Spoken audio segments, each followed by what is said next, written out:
If you think you could never be vegan, you're in the right place. If you think there's something big you'd really like to do, but it's probably too late, you're in the right place. My name is Michelle Olander, and I think there has never been a more important time to move in a vegan direction. So I'm here every week to cheer you on and offer you actionable tips and strategies and ideas as you veg your best. Episode 166, Vegan Baking with Ed and Natasha Tatton from Ed's Breds.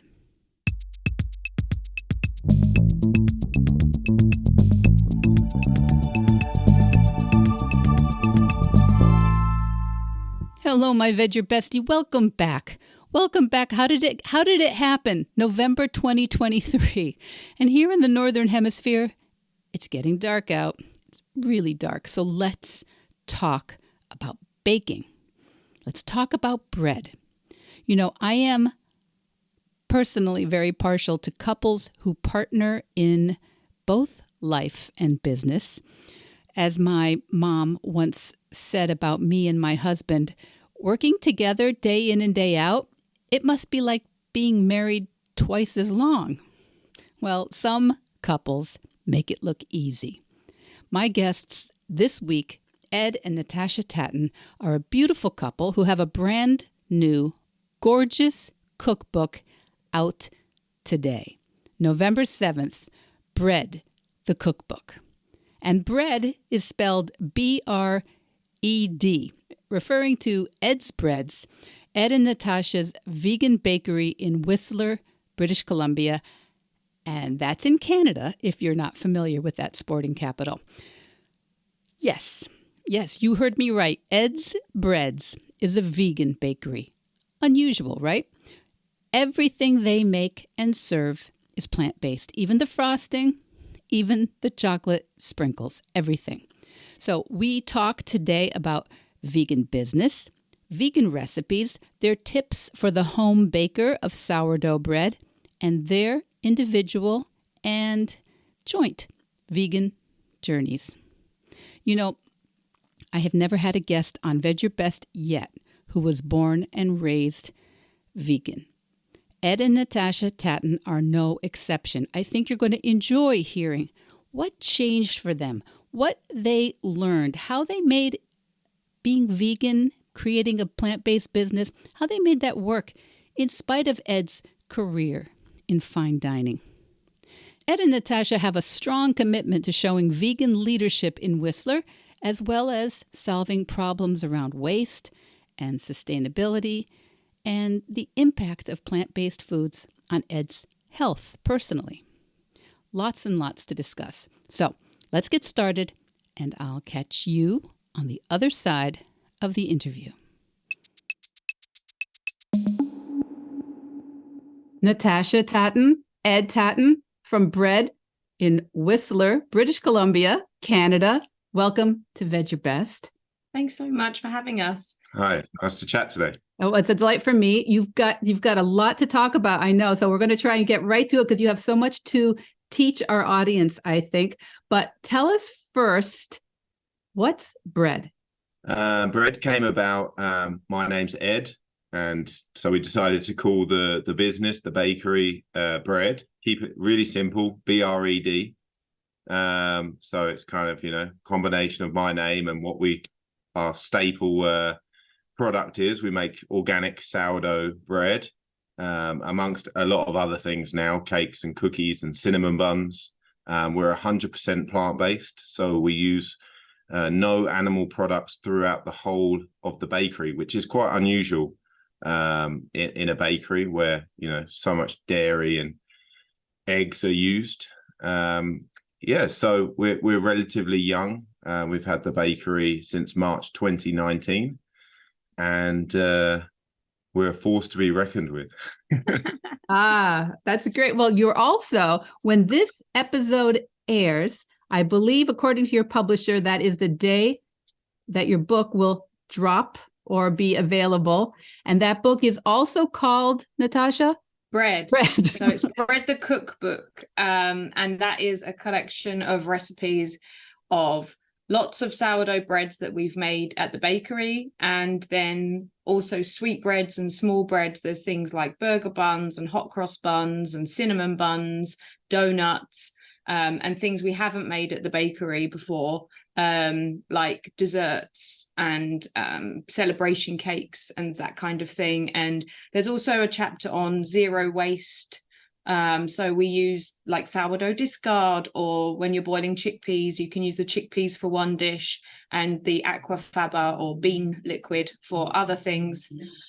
So we're quite interested in, quite passionate about avoiding food waste as much as possible. So we have a whole chapter dedicated to that, and also a chapter on dips and accompaniments to bread.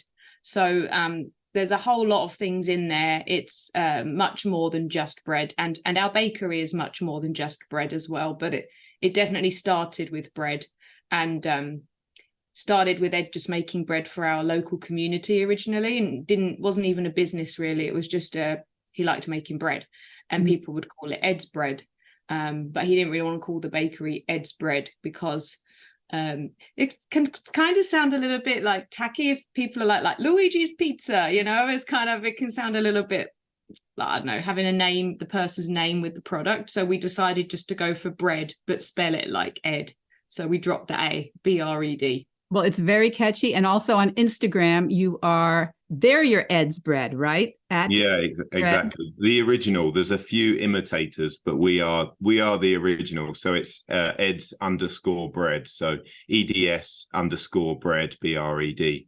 And there it's like we share a lot with sort of tutorial style videos to help fellow bakers improve their sourdough, share processes and things that we've learned within vegan baking.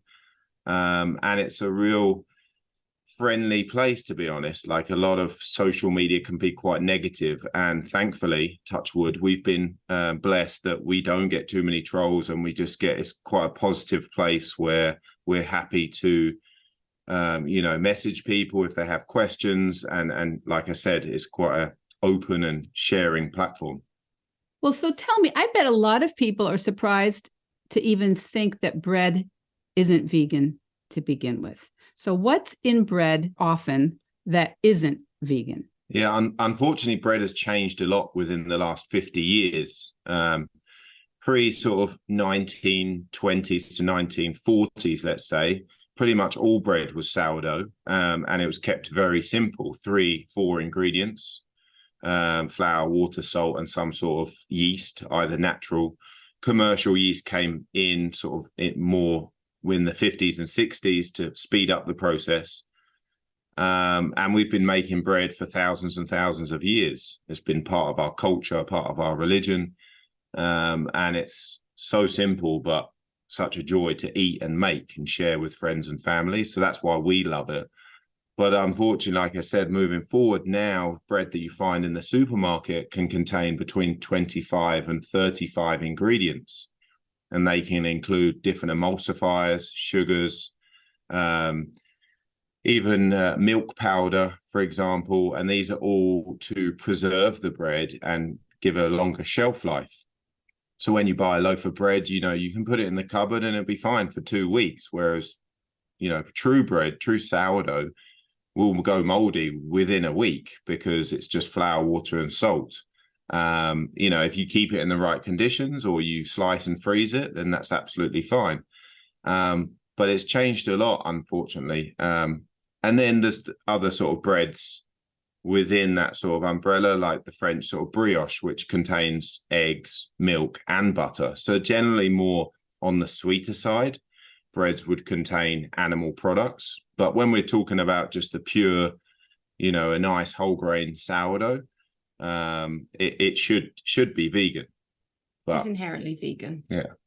That's the great thing about bread. It's universal. Unless you're somebody that's avoiding gluten, maybe you're celiac or something, everybody eats bread. And it's one of those foods that we can use to say to people like, no, you do like vegan food. You do eat vegan food. I mean, you eat bread, right? That's inherently vegan. So it gets people in the door of the bakery because they want to come buy a nice loaf of bread that's like any other organic sourdough baker's loaf of bread. But then they go, oh, cinnamon bun, might get some of those as well. And they start to eat more. They've been introduced to more vegan baking from things that, as Ed was saying, might not be typically vegan in other places. So burger buns are often coated with like an egg wash, for example. And so a lot of bread can be egg washed if it's shiny on the outside. And also honey is often used as an ingredient in breads, pretzels, things like that. So there can be animal products in breads, but an organic sourdough loaf generally is inherently vegan, which is good to know if you're out and about looking for vegan food. And you're not sure that you're going to have someone answering your question who maybe is as concerned or as knowledgeable as you'd like them to be on something. Well, now that you've brought this idea up of the different categories of bread, you have a section in towards the beginning of your book, which is vegan substitutions for some of these things, like the burger buns or that sort of thing. What are some of the substitutions? And I think they are things sometimes we're a little daunted by, but they're not actually that complicated, are they? No, not at all. I mean, one of our favorites that we use at the bakery, because we're in Canada, we have great access to a seed, flaxseed or linseed, that's grown. We can buy organic Canadian flaxseed, and we actually choose to buy in the whole seed ourselves, and then we blend it weekly or every few days to keep it fresh. And we can add a plant-based milk to that, oat milk, soy milk, something like that. And it is a great substitution for a whole egg. It gives you this sort of gelatinous liquid that is a great binder for things like cakes and cookies. But eggs are very complicated, so they're not always easy to substitute. So you have to really look at what you want to achieve, what you're trying to substitute. Are you substituting the whole egg, the yolk, the white? So there's a few variations of things that work better, like Natasha mentioned earlier, with the aquafaba, the liquid from cooking chickpeas, or even just a can of chickpeas. You don't need to cook them yourselves. You can just strain that off, and you can whisk that like egg whites. It makes beautiful meringues, or to lighten up certain cakes, gluten-free cakes is really, really good. But we give lots of options. You can also go more whole foods, so you can use starchy vegetables and fruits like bananas, sweet potato works really well, chia seeds or psyllium husk. So we take the reader through and explain what we like to use for what substitute. I think if the reader goes through and picks a few recipes with a few of these different options, they're going to it'll be like a cooking class to learn how to work with some of these different, because you've chosen what you think are the best substitutes for each of these recipes. I think it's going to be a wonderful opportunity. I'm not a big baker anymore, but I do know that virtually everyone started baking sourdough bread about 2 years ago. Yeah, they did. Yeah. And they've all given up now, and now they just come to us instead. Well, that's simpler, but they could also look at this book. They could also buy the book and watch your videos on Instagram. What is one thing we're all doing wrong when we're at home in our normal kitchens trying to make sourdough bread? I think a lot of people, and that's why it got so popular during the pandemic, is we had more time. Everyone had time to slow down, and that's what you need to do with sourdough. You can rush it. You can speed it up to a certain degree and use like slightly warmer water, things like that, and shorten the fermentation. But if you really put the time in, you'll be rewarded with amazing, tasty, nutritional bread. So I think that's why it got so popular then. I think a lot of people have stuck with it and maybe just make it once a week, make a few loaves, share it with a neighbor or some friends. But it's definitely given a lot of people an appreciation for what we do and what sourdough bakers do. And maybe they don't make bread anymore, or maybe they don't make it as often, but we definitely see more of an appreciation for our craft. And we just try and make it as best as we can. And with consistency, also temperature can play a huge role. So we live in the mountains, so we have a big variation of temperatures. In the winter, we get down to minus 20 degrees Celsius. And like today, it's in the mid 30s Celsius, and we can even go up to like 40 degrees Celsius. So it's a huge range of temperatures, and trying to make a consistent loaf all year round means that you might have to maybe invest in something like a proving box if you're a home baker. There's a company called BReD Taylor that do these like heated boxes. It kind of reminds me of what people keep reptiles in. It's kind of like a box with a heated bottom. I know it's kind of crazy, but the sourdough, we call it the sourdough house, and it goes for a little nap in its house sometimes. And the great thing is it keeps the starter at a consistent temperature. So that's really handy in the winter time if somebody lives in a colder part of the world. Many years ago, I played around with making my own starter, and that was quite successful, that part of it, but keeping it was not successful. I mean, I guess it was like keeping a dog or a cat or something. I mean, you can't just ignore it for a week, maybe. No, I mean, we wanted to make it as easy as possible with writing the book. We wanted to take people through step by step, not just how to grow a culture and a sourdough starter, but how to maintain it, like you said. So there's a few different variations of if you want to make bread once a week, every day, to help people, achieve the goal of making bread. And I think really the key is once you have the sourdough starter, and the culture is to make the same recipe, 10 times. Don't vary sort of, I want to start putting seeds or different flours in. I think the beginner baker, that's my top advice for anyone starting to make sourdough at home, is just keep it consistent, and you'll be rewarded for that, because each time you'll see, it improve, and you can tweak it a bit easier. I think that's probably very good advice for many new endeavors that we try. Sometimes we get excited, and then we're just throwing everything in and not really just focusing. I know my mother was an excellent pie crust maker. She could make I find most people don't make a great pie crust. Hers were incredible. And I remember asking her how she did it. She goes, it was the only job she had at one point as a kid, was helping her mom make pie crust. She wasn't trying to learn 30 other things at the same time. She just made pie crust. Yeah, totally. No, I think sometimes I come from a fine dining chef background, and I almost see that this is what I specialized in. And I think the Japanese are amazing at this. They refine they focus on sushi or just ramen or something like that. And they really devote their career to that, to making that product as best as they can. This is a good transition then. You talk about being from a fine dining tradition. Were you vegan while you were in a fine dining stage or work environment? Yeah, I was working as a senior sous chef for a farm-to-table restaurant in Whistler, where we are now, for almost 6 years. And for the last year that I was at that restaurant, I went vegan, which did come with some complications, and it made it a little bit more tricky, but it was a transitional period. I wasn't 100% vegan and fully committed, but I was definitely wanting to put as many options on the menu as possible and try and sort of push the restaurant in that direction, because there is a huge gap in the market here in Whistler. We're a ski town, and it's very sort of animal heavy with burgers and seafood and things like that. So I was trying to sort of show the owners that this was a financial benefit to have more options. But using that experience of being a fine dining chef, I was able to bring that into the bakery as well, as we started planning to open that.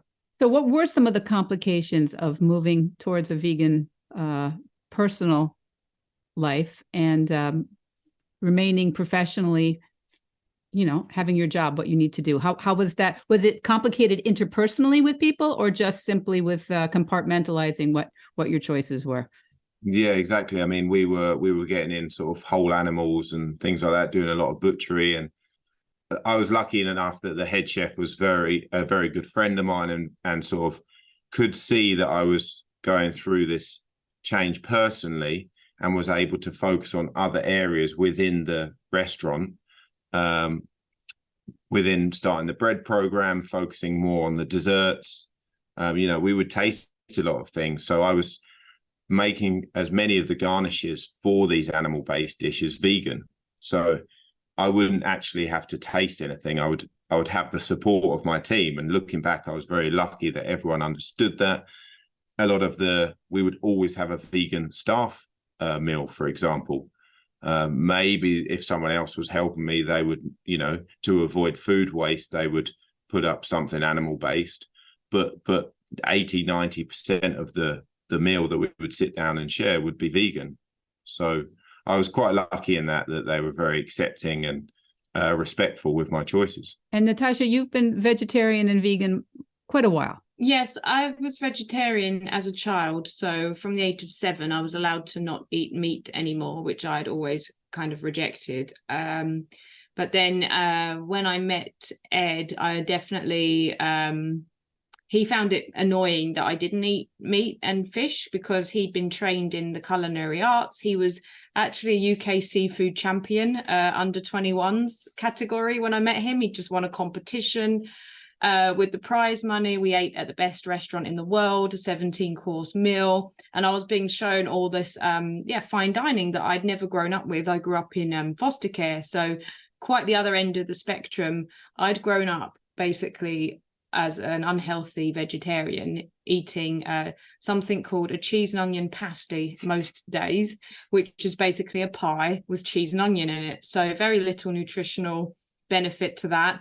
But as a foster child, it was easy for foster parents to throw that in the oven with whatever else they were cooking. And then I remember there wouldn't be that many vegetables. The diet was meat and potato heavy, I would say. And so I grew up quite unhealthy, but still vegetarian, and then started to eat more fancy food. So I did start to indulge in, I remember I got a little bit of a taste for scallops when we were eating in nice places. I started to eat more seafood in my 20s, but it was only really occasional. I definitely never really cooked that stuff at home.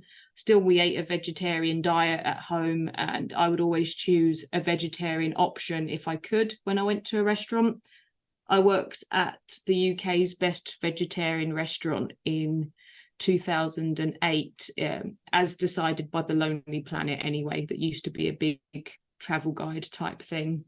I don't know if it's as big anymore with the internet around, but I worked there and we did a lot of vegan food as well. But I didn't go vegan until 10 years ago, 9 or 10 years ago. I think it was actually 2014 I went vegan.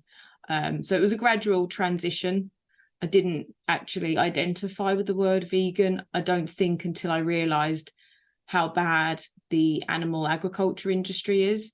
At first, it was more of a health and environmental thing, and I just was cutting out animal products, dairy products, switching from milk chocolate to dark chocolate, switching from cow's milk to almond milk.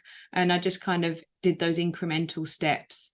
And I wasn't perfect at first, but I think after I'd seen some of the big documentaries, such as Cowspiracy was one of them, it was like a huge shock to me. And I realized that I wanted to be a committed vegan.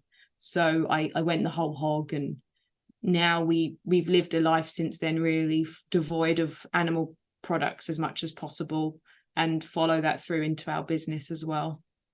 So Ed, what changed between the part where you were a little bit annoyed with Natasha for being vegetarian, and you yourself being plant-based and vegan, and actually committing to this with your work, with your profession? Yeah, I mean, Natasha is quite headstrong. So when she says there's no animal products at home, I knew she was being serious. So and I totally respected where she was coming from, for all the reasons. Especially for me, I grew up, I have a heart condition. I had a heart murmur that they found when I was 5, high blood pressure through my teens and 20s, which was probably brought on from working in a high stress environment in these sort of high-end kitchens, and then had a stent fitted in my aorta when I was 26, which is basically just opens up the aorta because it was shrinking, and was on a lot of medication. I was on 10 tablets every day. And when I saw the specialist, you know, and I was in the hospital, the other patients that were in the same ward as me were in their sort of 60s and 70s and had pacemakers or were having their second stent fitted.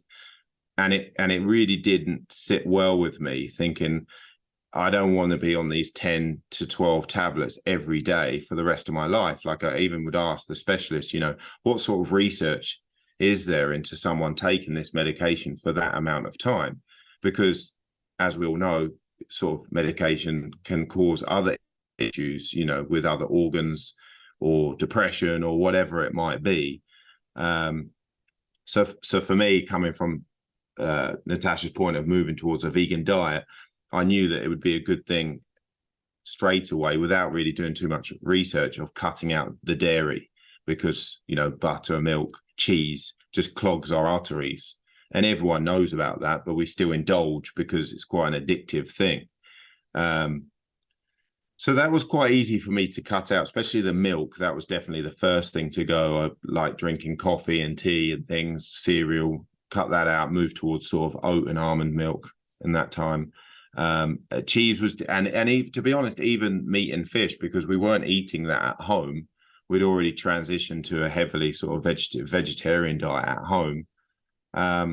So I took it on board and was quite happy of it. Like it wasn't like I don't remember there being much pushback. I remember it being, okay, this is good for my health. And then the more we watch sort of certain documentaries, the more you read and hear on podcasts, more that you educate yourself.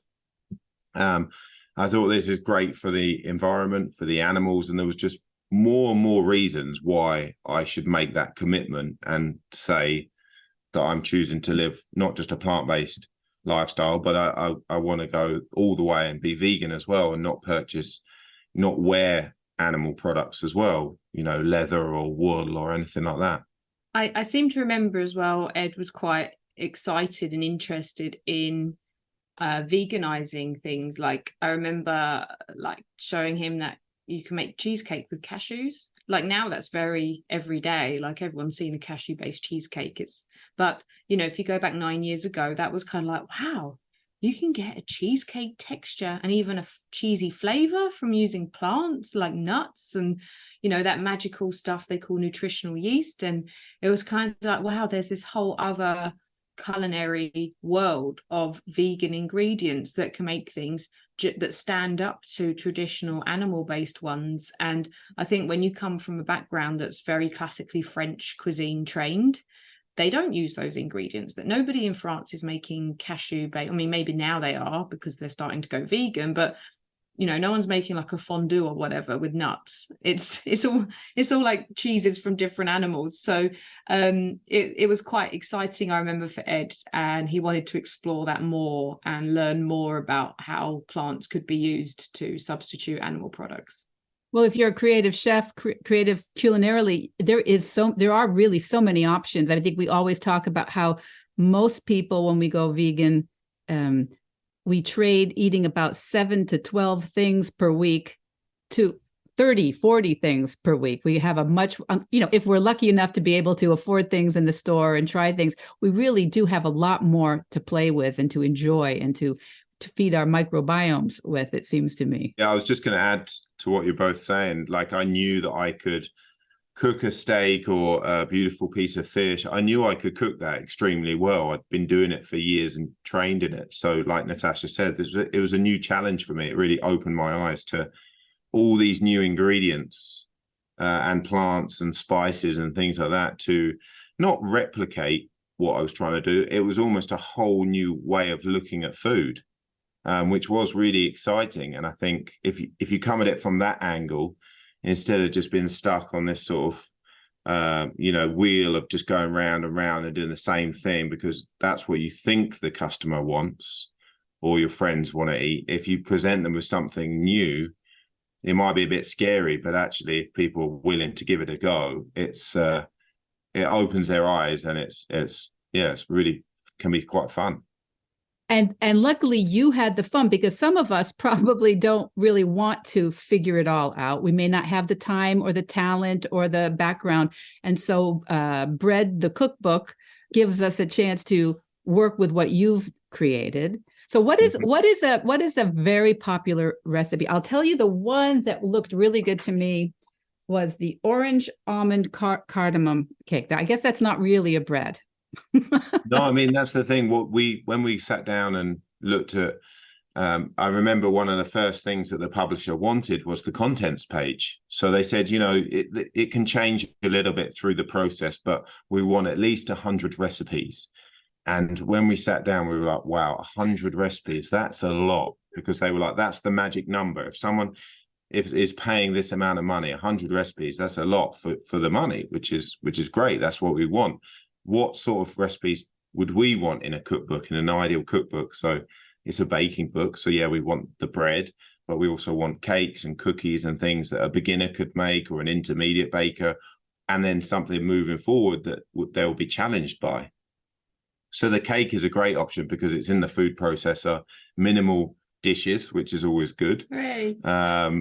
So it's a really nice gluten-free cake, really simple, really easy to make. And I love it because I found this process where you can use a whole orange. You literally just wash it, take the top and bottom off, throw it in the blender, and you've got this orange puree that's really nicely balanced, because you've got this bitter flavor from the skin and the pith, but then you've got the sweetness of the juice. And then you can balance that with the ground almonds and a little bit of sort of organic sugar. And it just goes in there, and it's just such a beautiful cake. So I love that recipe. And then there's another orange recipe that I make a brioche with, and we substitute. It's a brioche recipe like we were talking about earlier, but instead of using butter, we use extra virgin olive oil. So again, it's using a different kind of fat, but that also brings lots of flavor. And I saw there are frostings with vegan cream cheese, and which I actually can't say I've noticed in the market, vegan cream cheese. So it's probably much more mainstream, and I just haven't even looked for it. But now I have a reason to look for it to make frosting. Yeah.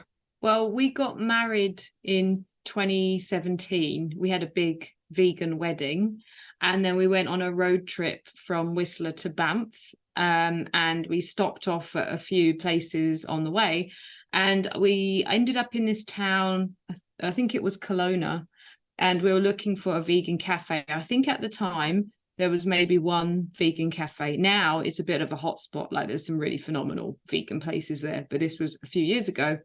And they had bagels with vegan cream cheese from a brand called Tofuti. That was the first time we'd seen vegan cream cheese as well. And we were surprised because it kind of tasted just like that Philadelphia dairy stuff. So that was our first interaction with that brand. And then when we opened the bakery in 2019, we didn't have any cream cheese frosting because in Europe, they have, like in places like Sweden, they have cinnamon buns. They usually call them, or they have something similar called a cardamom knot, very similar to a cinnamon bun. Some of them have cinnamon, some of them have cardamom, some of them have a combo of both spices, but it's a sugary bun. And they never, ever put anything like cream cheese frosting on it. That is definitely a North American delicacy. And it's really funny in the bakery because when we get different customers from all over the world, as we're a tourist resort, if we have, let's say, a German person, we'll say to them, do you want cream cheese frosting? And they'll say, no, why would I do that? That their reaction is in disgust, actually. But then you get a Canadian or an American and you say, would you like any cream cheese frosting? Complete opposite reaction. They say, who the hell would say no to that? And you're like, well, actually, you'd be surprised. So we didn't have frosting in the beginning. We come from Britain originally, and it wasn't something that we really considered necessary. But then we very quickly got complaints that we didn't have frosting. So we went back to our Tofuti experience and how great that cream cheese was when we had that in Kelowna. So we decided, right, we can make a cream cheese frosting. And then rather than just smother every bun with it and offend all the Germans, we will make it an option. So we now use that frosting on our carrot cake as well.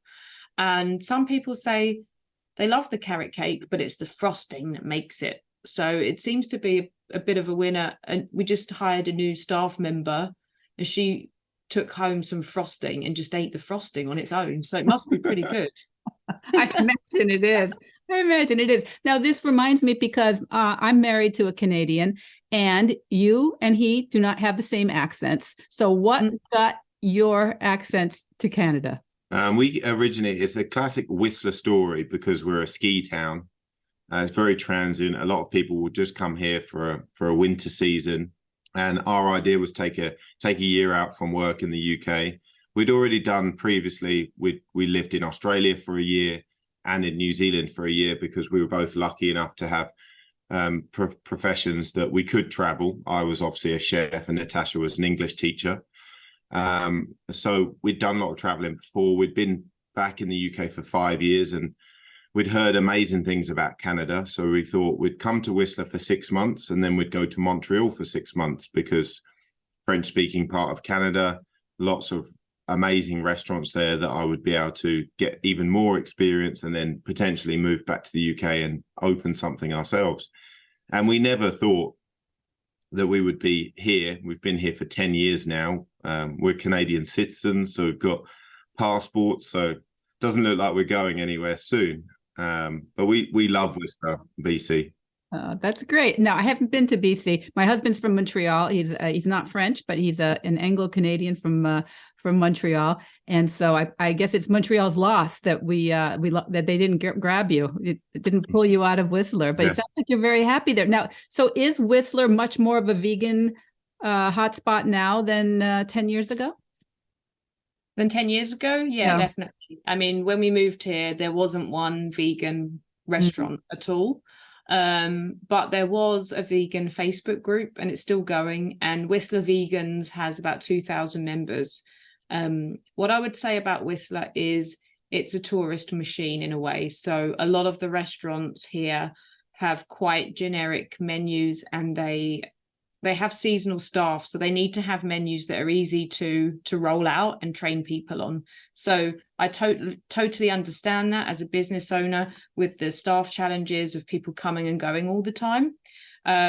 However, there are also lots of athletes here who are very health conscious, and we do have vegan skiers, vegan mountain bikers, and these people promote plant-based diets on their channels to people.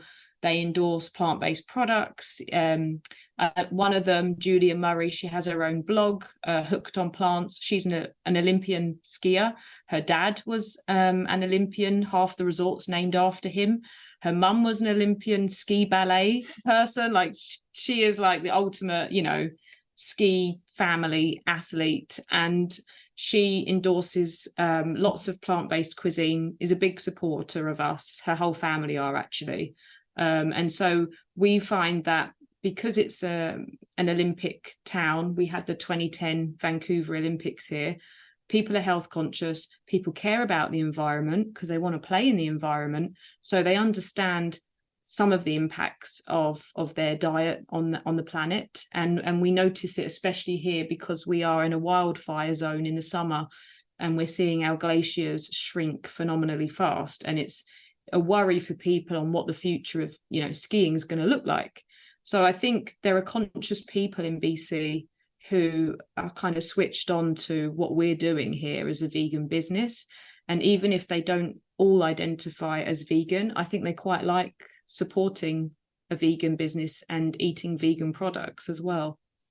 Was it a worry for you to identify yourselves as a business that way in the beginning? Did you want to just maybe be vegan, be plant-based, but not mention it too much? Yeah, it was definitely a worry. When people would just naturally judge you straight away. So if we were like, how do we go about it? Because when the business started, it was very grassroots. I just rented the kitchen at the restaurant I worked at, and it was just sourdough.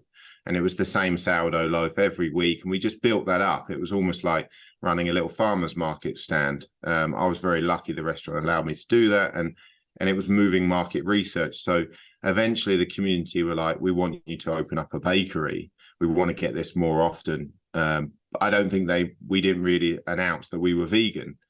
So we still to this day, it says plant-based bakery on the front door when people come in. We definitely don't hide it, but our USP, I would say, is that we, firstly, that we make fresh bread that we don't bake throughout the night. So when you come to the bakery, most of the time you're going to get a warm loaf of bread, which is quite unusual. Everything's 100% plant-based, but not just that, we didn't want it to look like vegan baking. We wanted it to look just as good or better than other bakeries. So we're kind of going for that higher end, using organic, local products.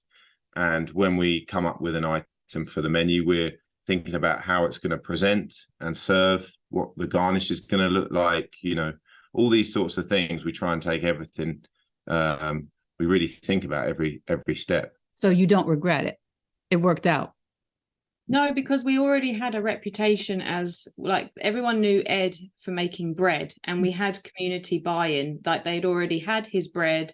They trusted that it was a good product. So when we opened the bakery, we just believed that they'll try other things that we make and they will like them, and they'll buy them and they will like them. And essentially, I guess at first we were a little nervous about going plant-based, and I think a lot of our customers didn't realize we were for a long time, because bless them, during the pandemic, we were operating, Ed and I, just once a week because we had to lay off all our staff. And the customers loved the fact that although we weren't technically open as a storefront every day like we had been, we kept them stocked with bread every week. And so they felt that we deserved some gifts, and they would bring us like champagne and like loads of chocolate, and it was crazy. It's like they're coming to buy bread and give us gifts, and bless them, like most of the gifts weren't vegan, so I had to I donated them to like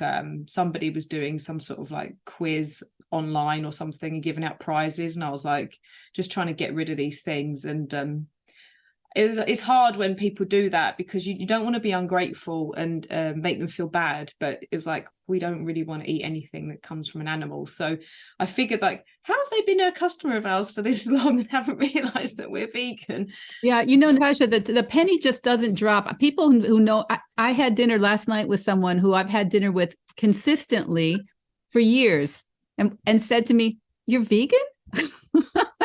Yeah, so it's amazing, because to us it's like the reason why we get out of bed every morning and put out all the fires that you have to put out as an entrepreneur, and deal with like staffing challenges, all that stuff that comes just part and parcel of running a small business. For us, it's a lot easier to do because we're so mission driven. Like, we want our community to make vegan choices, and we love providing delicious vegan food and getting the feedback that it doesn't even taste vegan, whatever that means. So for us, it's like a real mission-led enterprise.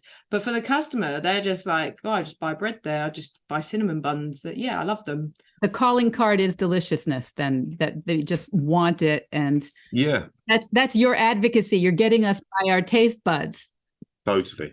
Yeah. I think if something tastes good, people generally don't care if it's vegan or not. If you can prove yourself, and time after time they build that trust. A customer came in the other day and she said she came in for the special and it had already sold out, and she was like, it just seems like whatever you guys make, people buy into it and they love it. And I think that is, like Natasha said, building trust within our community, that they know that we're there for them through a pandemic or day to day. We'll turn up and we'll try and always deliver the best baking that we can. Now, do you have any big goals? We're going to sell this book. People are going to be using your techniques in their home kitchens all over North America and perhaps the world.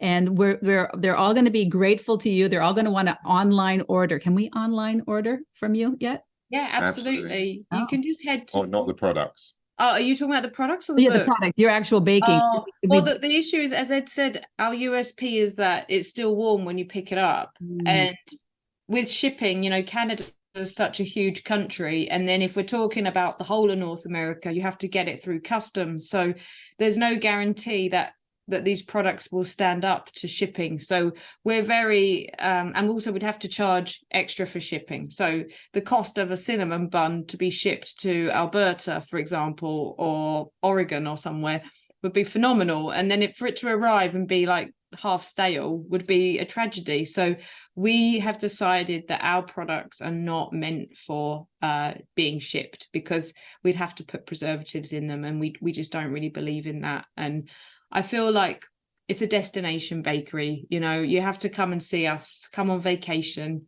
Whistler's a fantastic place to explore. We've got a North America premier ski resort. We have the biggest bike park in the world, excellent hiking. We've got black bears roaming all over the place. People love to who are friendly in the sense that they're not man-eating. So you can come and play golf, and there'll probably be a black bear in the distance that you can admire from the distance. And you know, the families love coming up here with the kids to see all the animals, and everybody has a great time when they come to Whistler.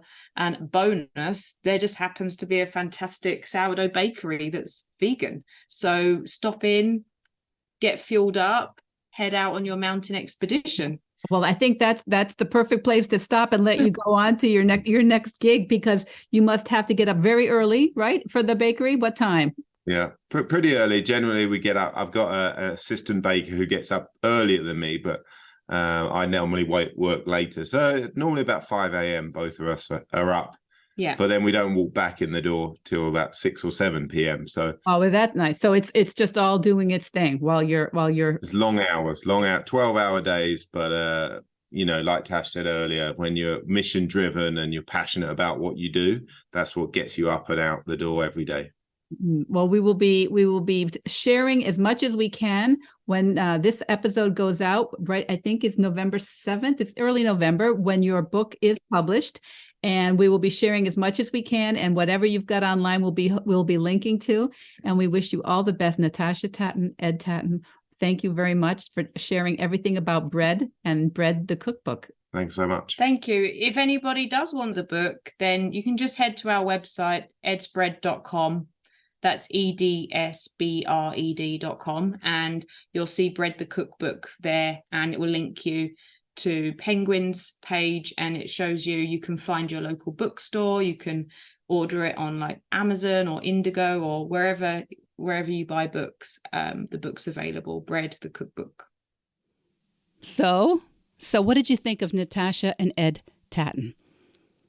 First of all, I want to commend them for using only one microphone and never talking over each other.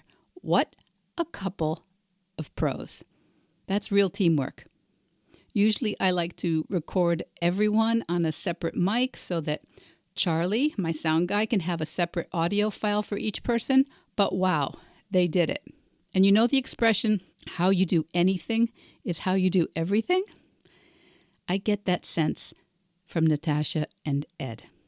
Not only could they share that microphone so effectively and communicate so well, they show real respect and passion for their work and their mission.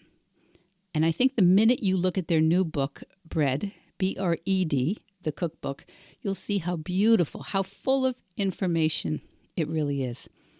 So I would like to send a copy of BReD, the cookbook, to 5 people, any 5 people willing to write an honest review of this podcast, Veg Your Best, on Apple Podcasts. So please write your honest review, send me a screenshot of the review, email or Instagram DM me, and I have 5 copies I can send you if you're in North America. BReD, the cookbook. That's BReD, by Ed Tatton and Natasha Tatton. Now, as always, all the links will be in the show notes.